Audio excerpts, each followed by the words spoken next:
अच्छा, स्पार्टकस कुछ आप ये भी बताइए कि यानी वो जब आप मोमिन थे तो वो कौन कौन से डाउट्स, मेजर डाउट्स आपको आए थे जिसकी बुनियाद पे आपने यानी एक इस्लाम को छोड़ देना ये कोई मामूली सी बात नहीं है। इस्लाम जो है, जो मुसलमान होता है, जिस तरीके से बचपन से उसके अंदर इस्लाम को डाला जाता है, तो उसकी जो मोहब्बत और उसकी हक्कानियत, उसकी सच्चाई जो दिल में बसी होती है, तो उससे निकलना इतना आसान नहीं है। तो वो क्या आपके सामने डाउट्स आए थे? अब देखिए, अगर हम आज के एक्स मुस्लिम को अगर हम बुलाते हैं, उनसे पूछते हैं, तो जरूर कहीं ना कहीं वो कोई ना कोई एक एक्स मुस्लिम चैनल का नाम जरूर लेगा कि हमने इसको सुना था, हमने उसको सुना था, उसके बाद डाउट्स आने लगे, उसके बाद हमने फिर तहकीक की, और उसके बाद हमने इस्लाम को छोड़ा। आपके साथ क्या मामला था? आपको क्या डाउट्स हुए? क्या आपने कोशिश की कि मैं कोई उलमा के पास जाकर उसको पहले उसका क्लेरिफिकेशन ले लूं? किस तरीके से आपने तहकीक की और आप इस कंक्लूजन पे कैसे पहुंचे? कुछ वो भी बताइए आप।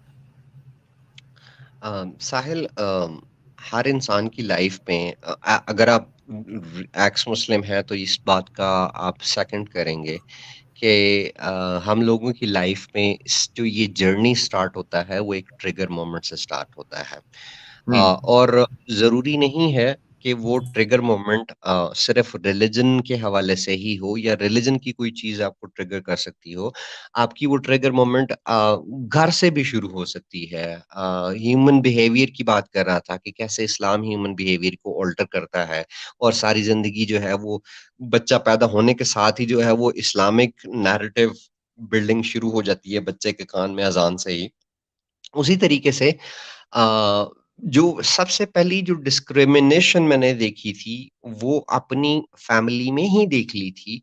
कि अगर लड़के हैं, तो सुबह नाश्ते में लड़कों को पूरा अंडा मिलेगा, उबला हुआ, क्योंकि लड़के ने घर चलाना है, स्कूल जाना है, उसको ताकतवर बनना है, उसने मैन ऑफ द हाउस होना है। लेकिन अगर वहीं पर लड़कियाँ हैं, 2 लड़कियाँ हैं, तो उन 2 लड़कियों को जो है वो आधा-आधा अंडा मिलेगा। क्यों आधा-आधा मिलने लगा कि पराए घर की अमानत हो। हमने क्या करना है? हमने तुम्हारा क्या करना है? पढ़ा-लिखा के जो है वो तुम्हारी शादी कर देनी है। फिर दूसरी एक चीज़ और थी। ये मेरा अपना पर्सनल एक्सपीरियंस है। मैंने ये आज तक ये बात साहिल किसी के साथ कभी शेयर नहीं की। अ, ऑनलाइन बैठ के तो कभी भी किसी के साथ नहीं की। मैं अपनी छोटी बहन के साथ बहुत क्लोज़ था। हम्म। और उसको अब स्कूल जाते थे तो पॉकेट मनी उस वक़्त कितनी मिलती थी, ₹1 ₹2। जो भी पॉकेट मनी मिलती थी, उसमें से आधा मैं अपने लिए खर्च करता था और आधे की जो है वो टॉफ़ी, कैंडीज़ लेकर बहन के लिए लेकर आता था। क्योंकि वो बहन को छोटी थी वो उस वक़्त, 2, 3, 4 साल की थी। तो उसको देता था, वो बहुत खुश होती थी। उसको वो क्या कहते हैं, वो सलमान खान की मूवी थी ना कि मुझे किक मिलती है। वो उसको खुश देख के ना मुझे वो किक मिलती होती थी। तो मुझे एक दिन मुझे याद नहीं है कि माँ ने बोला या बाप ने बोला कि इसके साथ इतने लाड क्यों करते हो? ये पराया माल है, इन्होंने अगले घर भी जाना होता है। अरे यार, वो 2 साल, 2.5 साल की बच्ची है और आप बोल रहे हो कि ये पराया माल है, इसने अगले घर जाना है, इसको लाड प्यार मत दो। मतलब इतनी डिस्क्रिमिनेशन। इंसान को इंसान रहने दो यार, बच्चे को बच्चा रहने दो। उसको क्या पता है कि उसने अगले घर जाना है, क्या नहीं करना है, क्या नहीं करना। तो एक ये it it was one of the trigger moment. मैंने इसका कभी किसी के साथ ज़िक्र नहीं किया, बट आई आई थॉट कि आई आई शुड शेयर दिस कि इस्लाम किस तरीके से जो है आपके ज़हनों को जो है वो इंसानी ज़हन को एक जानवर सा बना देता है, एक रोबोट सा बना देता है कि जिसको बच्चा हँसता-खेलता बच्चा नहीं दिखाई देता, उसको एक ब्राइड दिखाई देती है कि ये किसी की ब्राइड है, उनकी रिस्पॉन्सिबिलिटी है। सोचें, ये पेरेंट्स की फीलिंग्स हैं और ये किसी सिर्फ मेरे पेरेंट्स की फीलिंग्स नहीं है, ये 70, 80, 90 लोगों की जो है, 90% लोगों की फीलिंग्स हैं, पेरेंट्स की पर्टिकुलरली। हमारे पाकिस्तान में तो ऐसा ही है, मुझे ये नहीं पता कि वहाँ पर कैसा है इंडिया में। मुझे यकीन से कह सकता हूँ कि अगर इंडिया के जो मुस्लिम्स हैं, मेजॉरिटी ऑफ मुस्लिम पेरेंट्स जो है वो ऐसा फील करते होंगे कि बेटी जब पैदा हो गई तो वो तो पराया माल है। उसको पराया माल समझ के ही उसकी परवरिश की जाती होगी। बहुत कम ऐसे घर होंगे जहां पर बेटी को एज ए ह्यूमन इज्जत मिलती होगी, रिस्पेक्ट मिलती होगी और इक्वल अपॉर्चुनिटीज मिलती होगी। नहीं होता ऐसे। हमारे पाकिस्तान में तो बहुत कम ऐसा होता है। इंडिया का पता नहीं, अगर ऐसा नहीं होता होगा तो बहुत जबरदस्त बात है।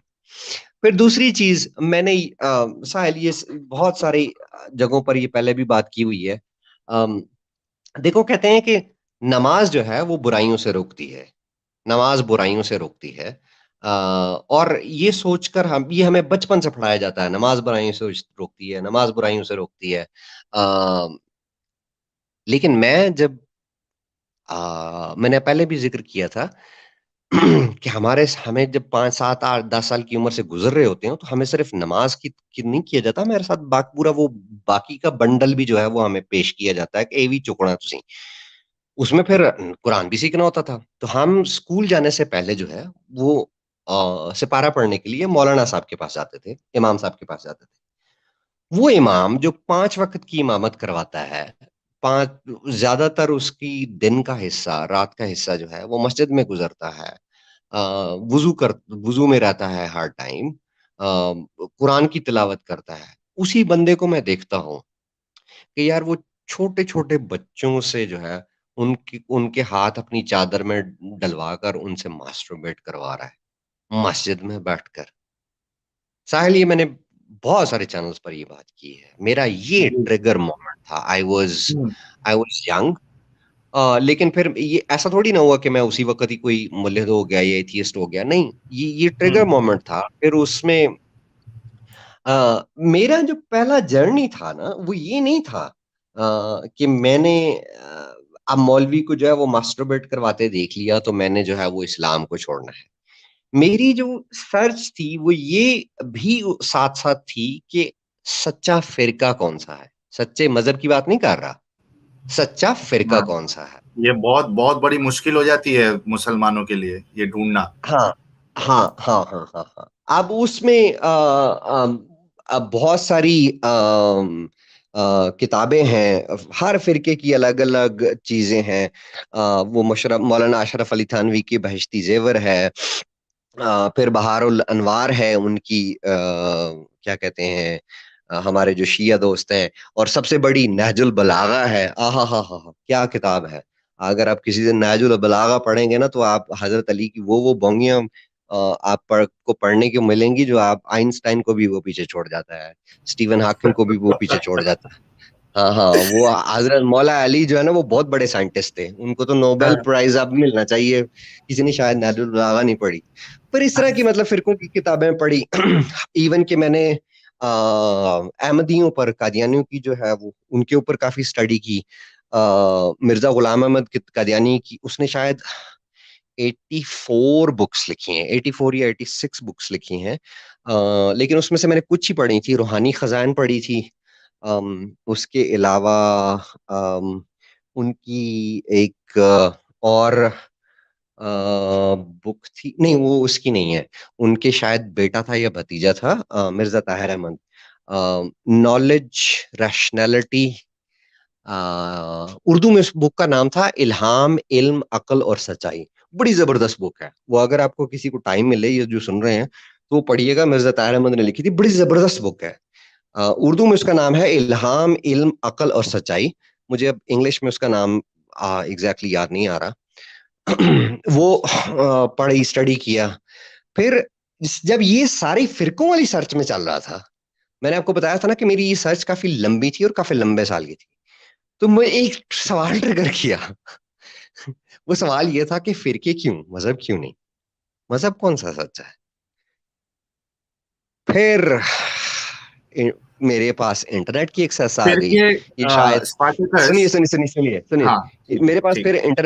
उस वक़्त तक जो है वो मेरे पास इंटरनेट की एक्सेस नहीं थी। और ज़ाहिर-सी बात है, पाकिस्तान में जो है ये बुक्स जो हैं, फ़िरका की बुक्स, ये ढूँढना और लेना कोई मुश्किल काम नहीं होता। आप किसी भी मौलवी, मुरब्बी, इनके पास चले जाइए, आपको बुक्स मिल जाती हैं। जब इंटरनेट की एक्सेस मिली, तो फिर जो है उसने बहुत सारी चीज़ें खोली, और वो फिर लंबी दास्तान है। उसने आज जो है वो उमर सानी को स्पार्टैकस बनाया। जी। अच्छा, मैं ये पूछा था स्पार्टकस, जो जो ये जो मसला है, जैसा हमारे गालिब भाई भी कह रहे हैं कि फिरका वाला मसला तो बहुत ही ज्यादा सीरियस है, और ये बहुत बड़ी वजह बनती है कि लोगों के अंदर तहकीक वाली चीज आती है, क्योंकि एक बार इंसान के अंदर तहकीक करने का मादा पैदा हो गया तो बहुत मुमकिन है कि वो एक फिरके से दूसरे फिरके में जाएगा, फिर तीसरे में जाएगा, और उसके बाद लास्ट में वो इस्लाम को भी छोड़ देगा। तो मैं आपसे ये जानना चाह रहा था कि जब आपने फिरकों की तलाश की कि कौन सा फिरका सही है, तो आपकी तहकीक कहाँ तक पहुंची, यानी कौन सा फिरका आपको मुसलमानों में सही लगने लगा? अब यार ये तो वो बात कह रहे हो ना कि यार आपको आपने जलेबियों के थाल में से जो है वो जलेबी का सिरा ढूंढने की कोशिश की।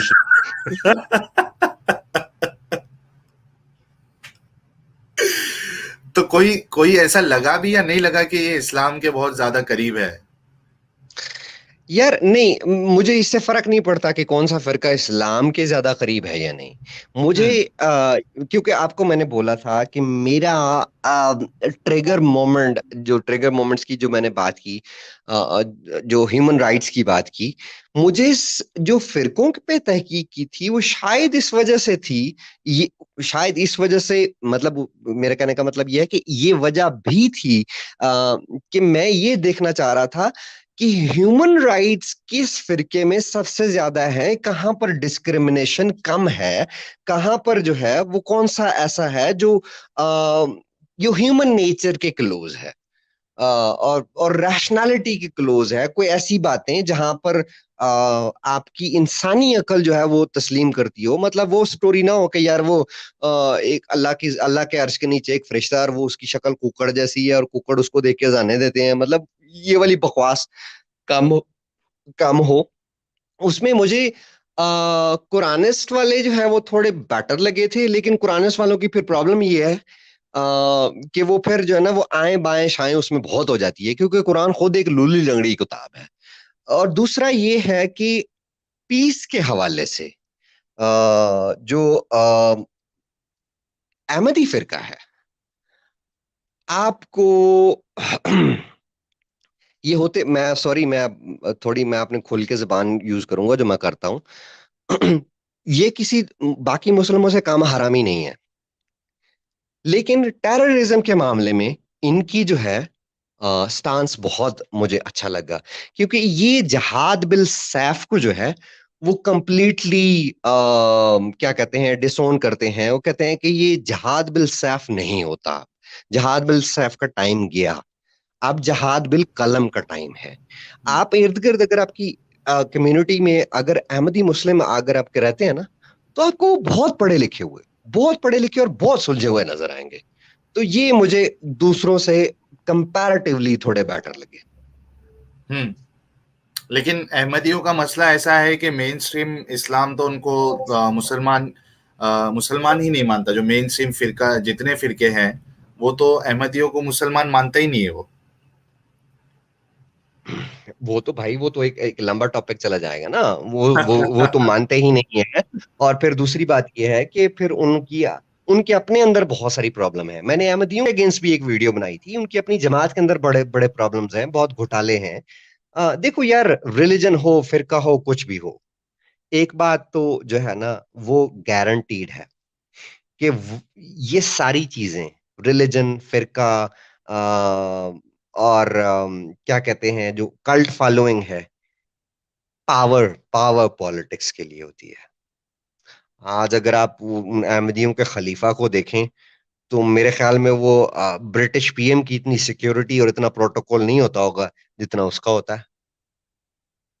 ठीक है, और इनके अंदर अपने बहुत ज्यादा प्रॉब्लम है। इनके जो है ना वो अपना ही एक अलग से सिस्टम है।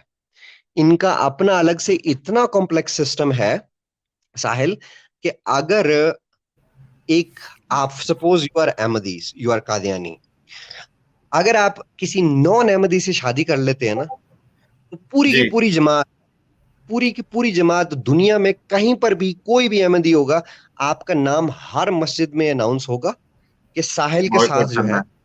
पूरी जमात का कोई ताल्लुक नहीं है। हम्म। साहिल ने जो है जमात की जो है वो खिलाफवर्जी की है। मतलब ये मेंटल स्लेवरी है, जबरदस्ती की मेंटल स्लेवरी है ये, मेंटल कैद मैं करके बता रख ही नहीं दिया है। सकता यार। हाँ, ये तो भाई बहुत लंबा लंबा चलेगा। इस टॉपिक पर अगर कहोगे ना, तो ये अहमदियों के ऊपर मेरी एक अच्छी रिसर्च है।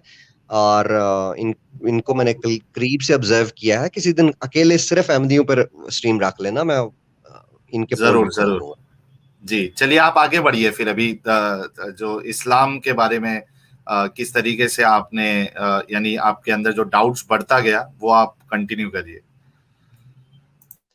डाउट बढ़ता गया, इंटरनेट आया, रिसर्च हुई, और उसके बाद जो है वो फिर अम, एक जो सबसे बड़ी डिफिकल्टी होती है ना, साहिल, मुझे लगता है मैं किसी दिन पूछूंगा और आपको भी बताना पड़ेगा कि क्या आप इस फेज से गुजरे हैं, और अगर इस फेज से गुजरे हैं तो आपने उसको कैसे टैकल किया। I would like to know your experience as well.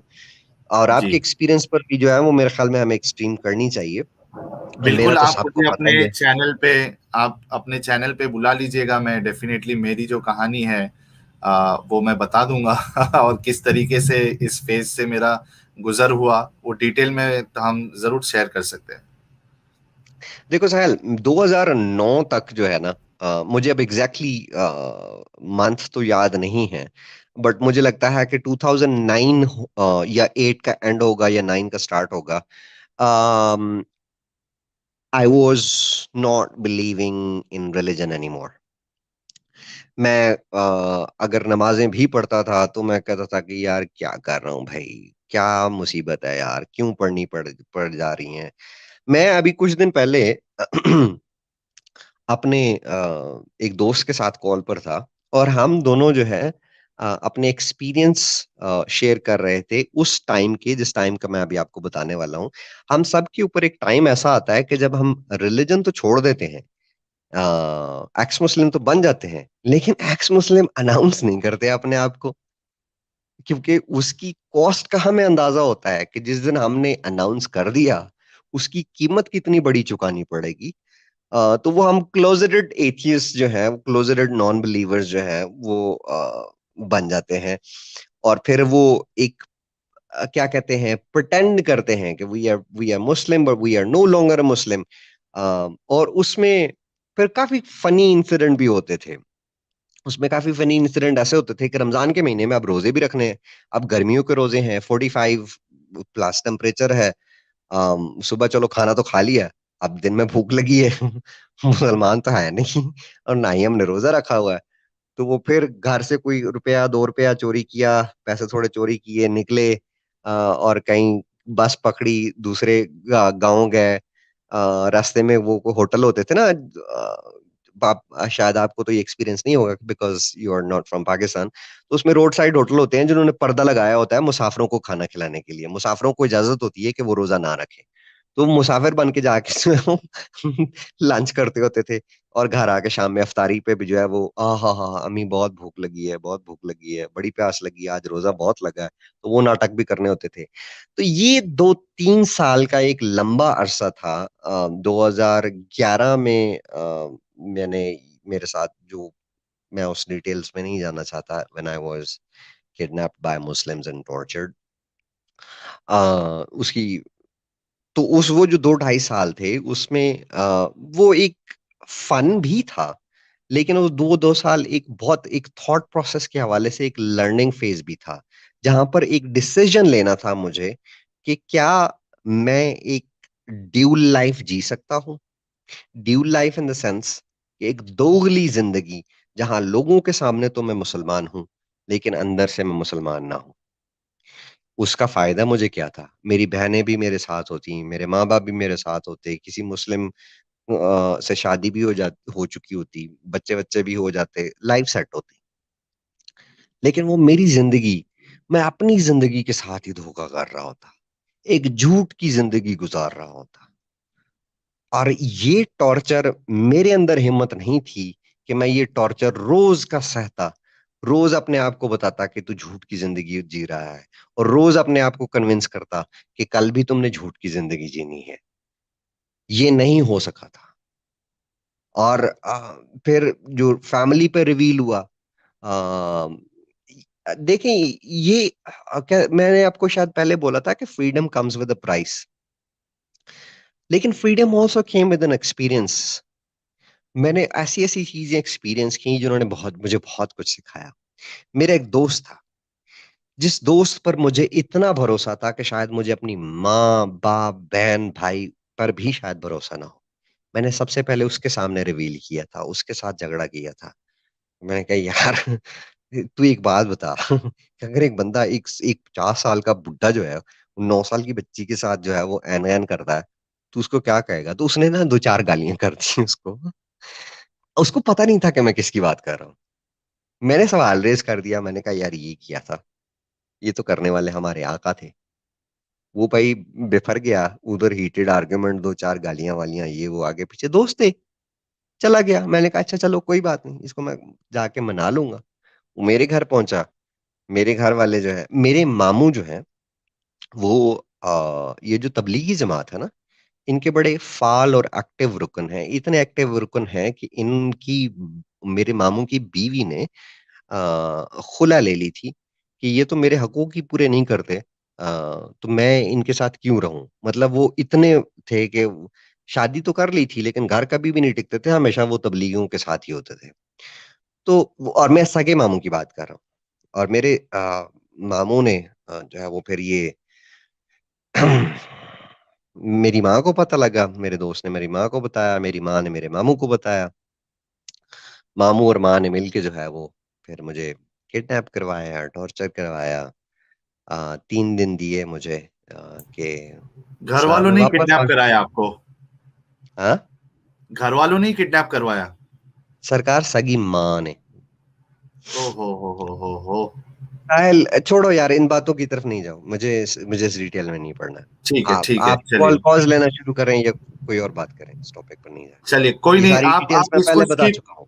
Ji, ji.